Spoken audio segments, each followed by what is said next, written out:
In case you haven't checked Instagram or TikTok lately, 2000s nostalgia has captured the hearts and feeds of millennials and Gen Z. Pop punk is back in the mainstream, celebrities are rocking Ugg boots once more, and Vogue is pining for the era of taste-making fashion blogs. When writer Lena Abascal remembers her 2000s as a teenager in Los Angeles, she thinks of when she traded in the rarefied air of indie rock, chased Decemberist concerts where people kept their arms crossed and judged the contents of each other's iPods, and followed the trail of MySpace It Girls too. In her new book Never Be Alone Again, How Bloghouse United the Internet and the Dance Floor, Abascal, 31, documents the international dance music scene known as bloghouse.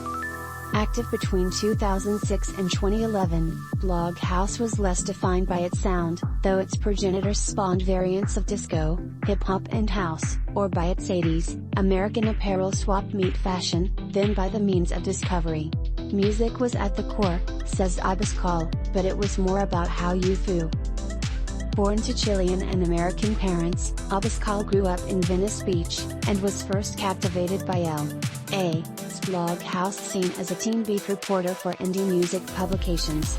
Like many millennials, Abascal spent her youth combing MySpace for her next favorite artists, and later, high-contrast photos from their raucous house shows. At best, they rivaled the glamour of Andy Warhol's factory parties. Typically, those same pics were often cruelly dissected on popular blog hipster runoff.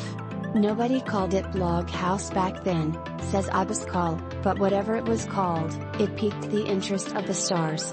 In Los Angeles, Dolly Parton and Corey Feldman could be seen hanging with Skrillex at a goth bar called Moscow.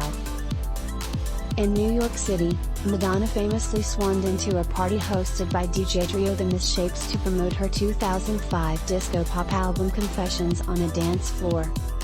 And in Copenhagen, Kanye West became acquainted with bloghouse when he stormed the stage at the MTV European Music Awards in 2006, 3 years before the Taylor Swift Video Music Awards fiasco, after losing the award for Best Video to Simeon Mobile Disco Injustice.